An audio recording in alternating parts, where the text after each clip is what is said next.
بسم اللہ الرحمن الرحیم۔ تدریس القرآن کے سلسلے کے 28ویں سبق کا آغاز کرتے ہیں۔ اب تک ہم نے عربی زبان میں استعمال ہونے والے الفاظ کی بابت جو کچھ پڑھا ہے، ان میں کچھ لفظ تو اسم ہوتے ہیں جو نام ہوتے ہیں، اور کچھ فعل ہوتے ہیں۔ فعل میں دو قسمیں ہم پہلے پڑھ چکے ہیں۔ فعل ماضی جو گزرے ہوئے زمانے کو ظاہر کرتا ہے، اس میں کام کوئی نہ کوئی کام ہوتا ہے اور ساتھ اس کے زمانہ اور وہ گزرا ہوا زمانہ ہوتا ہے، تو وہ فعل ماضی ہوتا ہے۔ دوسرا فعل مضارع ہوتا ہے، اس میں دونوں زمانے پائے جاتے ہیں، یعنی فعل حال کے لیے بھی فعل مضارع ہی استعمال ہوتا ہے اور فعل مستقبل کے لیے بھی فعل مضارع ہی استعمال ہوتا ہے۔ اب یہ ہے کہ کبھی ایسا ہوتا ہے کہ ہم نے کوئی پچھلی بات بیان نہیں کرنی ہوتی، کوئی موجودہ بات بھی نہیں کہنی ہوتی، آئندہ کی کوئی بات بھی نہیں کہنی ہوتی، بلکہ ہم اپنے سامنے بیٹھے ہوئے کسی شخص کو یا کسی غیر موجود شخص کو کوئی حکم دینا چاہتے ہیں یا کوئی درخواست کرنا چاہتے ہیں، کوئی التجا کرنا چاہتے ہیں یا کوئی مشورہ دینا چاہتے ہیں یا کوئی ہدایت دینا چاہتے ہیں، تو اس کے لیے فعل کی جو قسم استعمال ہوتی ہے اردو میں بھی اور دوسری زبانوں میں بھی، وہ امر ہے۔ امر کے معنی تو حکم ہے، لیکن ہدایت، درخواست، اس کے لیے بھی یہی فعل ہی استعمال ہوتا ہے، فعل امر۔ اس کے لیے عربی زبان میں ہم کیسے کرتے ہیں، یہ آج ہم آپ کو بتائیں گے۔ اچھا، ایک بات آپ یاد رکھیے کہ عام طور پر اردو زبان میں اور انگریزی میں بھی مور لیس زیادہ تر ہم یہ امر کا صیغہ صرف حاضر کے لیے استعمال کرتے ہیں۔ تم یہ کرو، لکھو، جاؤ، سلام کرو، اس قسم کی چیزیں، یہ احکام یا یہ ہدایتیں حاضر کے لیے ہوتی ہیں۔ لیکن عربی زبان میں امر کا صیغہ، امر کا فعل سارے صیغوں کے لیے استعمال ہوتا ہے، اور ہم ابتدا جو کریں گے نا، وہ بلکہ چونکہ اس کی بناوٹ میں آسانی ہے، اس لیے ہم اس کا آغاز کریں گے تو ان صیغوں سے جو غائب کے اور متکلم کے صیغے ہیں۔ یہ دیکھیے، فعل مضارع کا صیغہ بھی لکھا ہوا ہے، اور وہ اس لیے لکھا ہے کہ فعل امر فعل مضارع سے ہی بنتا ہے، لیکن سب سے پہلے ہم نے غائب مذکر کے صیغے لیے ہیں۔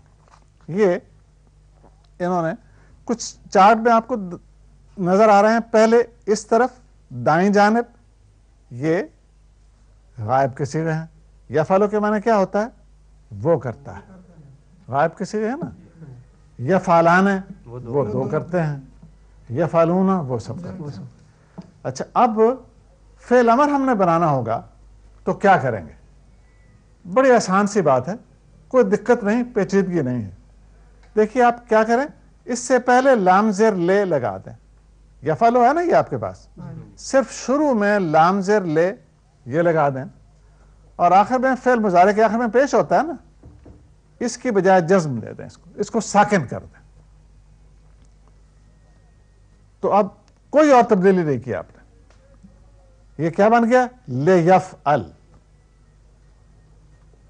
یفعلو فعل مضارع ہے، اس کے معنی وہ کرتا ہے یا وہ کرے گا۔ اب اگر آپ نے اس سے امر بنانا ہو، مطلب کیا کہ اسے چاہیے کہ وہ کرے، اسے کرنا چاہیے، سمجھ رہے نا آپ؟ یفعلو کے معنی وہ کرتا ہے، لیکن اگر ہم نے یہ کہنا ہو اسے کرنا چاہیے، he should do it، تو اس میں ہدایت ہے نا، امر ہے، حکم ہے، اس کے لیے فعل امر بنے گا۔ اور اس کا طریقہ کیا ہے کہ آپ یفعلو سے پہلے لام زیر لے لگا دیں گے، آخری حرف جو مضارع کا ہے اسے ساکن کر دیں گے، جزم دے دیں گے اسے، تو لیفعل، لیفعل اسے کرنا چاہیے، لیفعل۔ یہ تو ہو گیا پہلا صیغہ۔ اب باقی صیغے جو ہیں تثنیہ کا، جمع کا، ان میں ہم کیا کریں گے؟ یہ بھی کوئی مشکل بات نہیں۔ بس اسی طرح سے ہی کریں گے. لیکن اب یفعلانے میں آخر میں یہ نون ہے نا جی, تسنیہ کا نون ہے. یفعلونا کے آخر میں بھی نون ہے, وہ جمع کا نون ہے. یہ تسنیہ کا نون ہو یا جمع کا نون ہو, یہ نون اس وقت ساقط ہو جائیں گے, گر جائیں گے, غائب ہو جائیں گے جب ہم امر بنائیں گے. تو یہ یفعلانے میں اور کچھ بھی نہیں کرنا آپ نے کہ لام زیر لے شروع میں لگائیں گے, یہ نے اتنا حصہ جو ہے یہ نون زیر نے یہ یہاں سے غائب ہو جائے گا. تو باقی کیا رہ جائے گا, یہ نیچے لکھا ہوا ہے لیفعلا. ان دونوں کو کرنا چاہیے, ان دونوں کو چاہیے کہ کریں. اور اسی طرح یفعلونا میں یہ جمع کا نون غائب ہو جائے گا, شروع میں لام زیر لے آ جائے گا, لیفعلو. ان سب کو چاہیے کہ کریں. اور ایک بات آپ ذرا دھیان سے دیکھیں کہ یہاں پر جمع کا نون جب بھی ہم حذف کرتے ہیں, اڑا دیتے ہیں, تو جمع کی نشانی قائم رکھنے کے لیے اس الف کا اضافہ کر دیتے ہیں. یہ الف آپ پہلے بھی دیکھ چکے ہیں, ماضی میں بھی تھا, ضربو فعلو انہوں نے کیا, اس میں بھی واو کے بعد الف آتا تھا, وہ جمع کی نشانی ایک طرح سے. تو یہ الف یہاں پر آ جائے گا. یہی اب آگے چلتے ہیں, اس سے مؤنث کا صیغہ یفعلو وہ کرتا ہے, تفعلو وہ کرتی ہے. تو یہاں پر بھی اسی طرح ہم نے لام زیر لے کا اضافہ کیا اور اس لام کے پیش کی بجائے جزم کر دیا, اس کو ساکن کر دیا. تو یہ ہو گیا لتفعل. اسے کرنا چاہیے, she should do it. تسنیہ کا صیغہ تفعلان ہے, اسی طرح بالکل لام زیر لے شروع میں لگایا اور نون جو تھا تسنیہ کا اسے حذف کر دیا, لتفعلا. ان دونوں کو کرنا چاہیے, ان دونوں خواتین کو کرنا چاہیے جو کہ مؤنث کا صیغہ ہے. تے آ رہی ہے نا, تے یہ مؤنث والی ہے, مضارع سے پہلے تے جو ہے یہ مؤنث والی ہے, لتفعلا. اور اس کے بعد یفعلنا وہ سب عورتیں کرتی ہیں یا کریں. یہاں ایک بات آپ یاد رکھیے کہ فعل مضارع میں جتنے بھی نون آتے ہیں فعل مضارع کے صیغوں میں, تسنیہ کا نون آتا ہے تو جب بھی ہم اس سے فعل امر بنائیں گے تو وہ نون گر جائے گا. جمع کے نون آتے ہیں, جب بھی ہم فعل امر بنائیں گے نون گر جائے گا, مگر دو نون نہیں گریں گے جو نون مؤنث کے نون ہیں.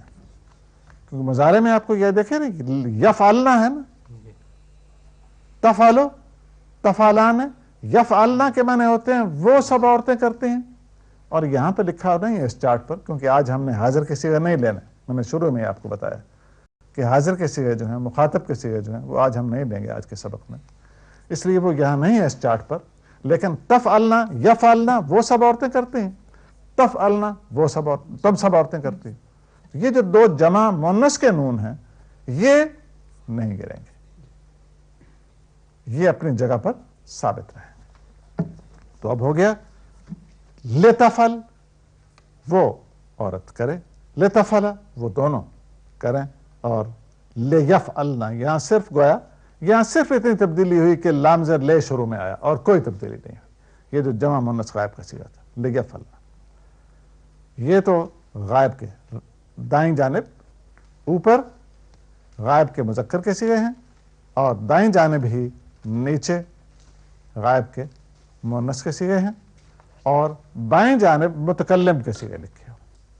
افعلو میں کرتا ہوں, افعلو میں کرتا ہوں, نفعلو ہم کرتے ہیں. ان کے ساتھ نون تو ہوتا نہیں ہے, بس تو یہ نہایت سادہ سی بات ہے. اسی طرح کہ لام آپ شروع میں لگائیں گے زیر والا اور آخر میں جزم دے دیں گے تو یہ ہو جائے گا لأفعل, مجھے کرنا چاہیے, لنفعل ہمیں کرنا چاہیے. تو یہ صیغے امر کے ہوئے غائب کی صورت میں اور متکلم کی صورت میں. حاضر کی صورت میں امر کیسے بنے گا یہ آج کے سبق میں شامل نہیں ہے. یہاں تو مثال یفعلو سے شروع کی تھی, ایک اور فعل لے لیتے ہیں اور اس سے بھی اسی طرح امر کے صیغے بنا کے دیکھیں گے. تو یہ ہم ایک اور فعل لے لیتے ہیں. اب دیکھیے یہاں پر یفعلو کی بجائے ہم نے دوسرا فعل لے لیا یضرب، وہ مارتا ہے. یہاں بھی بالکل اسی طرح آپ چلتے جائیں، کوئی اور نئی بات نہیں ہے اس میں. کیا کریں گے آپ؟ شروع میں کیا کریں گے؟ لام زیر کے ساتھ اس کا اضافہ. آخر میں آخری حرف بے ہے یہاں پر، اس کو ساکن کر دیں گے جزم. تو کیا بن جائے گا؟ لیضرب. اسے مارنا چاہیے، اسے پیٹنا چاہیے. یضربان ہے، یہاں پر ہم لام زیر لے شروع میں لائیں گے اور کیا کریں گے؟ اس نون کو تسنیہ کر کے گر جائے گا. یہ خود جب امر بنایا جائے گا، لام امر والا شروع میں آئے گا تو یہ نون گر جائے گا. اور یہ یضربون میں جمع کا نون بھی گر جائے گا. لیضربا لیضربو. مؤنث کیسی ہے؟ یضربو وہ مارتا ہے، تضربو وہ مارتی ہے. یہاں بھی ہم نے لام شروع میں لگایا، آخر کو ساکن کر دیا لتضرب. یہاں نون کو گرا دیا، تسنیہ کا نون لتضربا. اور جیسے میں نے پہلے بتایا تھا کہ جمع کا مؤنث کا جو نون ہوتا ہے وہ نہیں گرتا، غائب کا ہو یا حاضر کا ہو. تو لیضربنا. اب متکلم کے صیغے اضربو میں مارتا ہوں. یہ آپ کو معلوم ہے کہ مذکر کے لیے مؤنث کے لیے متکلم کا صیغہ جو ہوتا ہے عربی میں وہ ایک ہی ہوتا ہے. اردو میں تو ایک سا نہیں ہے نا. میں لکھتا ہوں مرد کہتا ہے، میں لکھتی ہوں عورت کہتی ہے. لیکن عربی میں متکلم کا صیغہ مذکر مؤنث دونوں شکلوں میں ایک ہی ہوتا ہے. لیضرب مجھے مارنا چاہیے، لنضرب ہمیں مارنا چاہیے. تو یہ ایک اور مثال لے لیتے ہیں اس کی ذرا مزید مشق کے لیے. اب یہاں نصر ماضی ہوتی ہے، اس نے مدد کی. ینصرو وہ مدد کرتا ہے یا کرے گا، یہ پہلا صیغہ ہے نا جی. یہاں پر نون صاد رے، یہاں پر جو درمیانی حرف ہے اس کے اوپر پیش ہے، مگر پرواہ نہیں، کوئی فرق نہیں پڑتا اس سے، اسے تو ہم نے چھیڑنا ہی نہیں ہے درمیانی حرف. شروع میں ہم لام لگائیں گے، یہ لام زر لے شروع میں لگا دیا، اور آخری حرف کو ساکن کر دیں گے پیش کی بجائے جزم. لینصر اسے مدد کرنی چاہیے، ہی شوڈ ہیلپ، اسے مدد کرنی چاہیے. لینصرا یہ کیا ہوا؟ ینصرانا تھا، لام سے لے شروع میں لگا، نون گر گیا. لینصرا ان دونوں کو مدد کرنی چاہیے. یہ جمع کا صیغہ تھا ینصرون، وہ سب مدد کرتے ہیں. لام زر لے شروع میں ہے، یہ نون جمع کا حذف ہو گیا، گر گیا، اور اس کے بجائے الف آ گیا نشانی. لینصرو ان سب کو چاہیے کہ مدد کریں، ان سب کو مدد کرنا چاہیے. مؤنث کے صیغے اسی طرح تنصرو وہ مدد کرتی ہے یا کرے گی. کیا کیا ہم نے شروع میں؟ لام زر لے، آخری حرف کو ساکن، کیا بن گیا؟ لتنصر.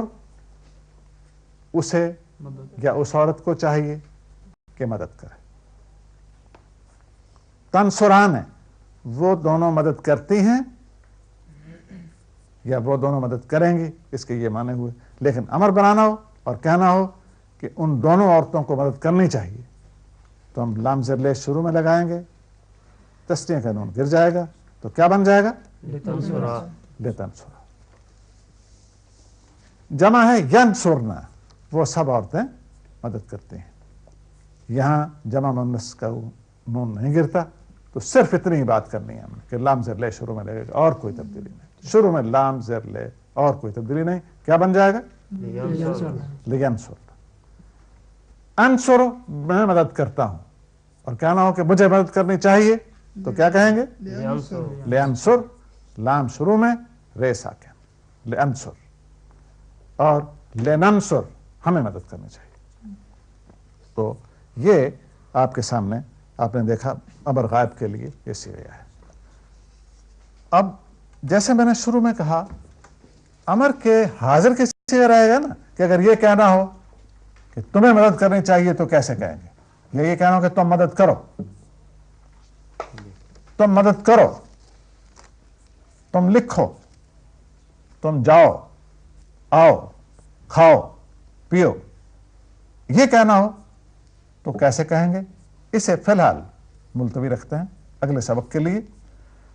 اس کے ساتھ ملتی جلتی ایک چیز جو ہے وہ آج لے لیتے ہیں، کیونکہ اس کا طریقہ یہی ہے۔ دیکھیے امر میں کیا ہوتا ہے، کسی بات کے کرنے کو کہا جاتا ہے، کسی بات کے کرنے کے لیے کہتے ہیں، اور کسی بات کے نہ کرنے کے لیے کہیں، کسی بات کو نہ کرنے کا حکم دیں تو اسے فعل نہیں کہتے ہیں، پڑھ چکے ہیں۔ یہ فعل نہیں، یہ دراصل لفظ جو ہے یہ دیکھیے کہ اس میں نحیون ہوتا ہے، یہ جو ہے وہ ساکن ہے تو گویا نحی، لیکن اس کا پڑھنا ذرا مشکل لگتا ہے نا، تو لہذا وہ نہیں بول دیتے ہیں ہم عام طور پر۔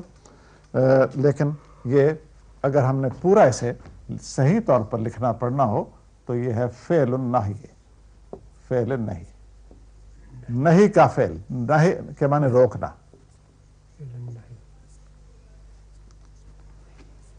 فعل النہی روکنے کا فعل، کسی کام سے منع کرنے کا فعل، کیونکہ نہی کے معنی ہے روکنا، منع کرنا۔ اس کے لیے چونکہ اس کا قاعدہ بالکل ملتا ہے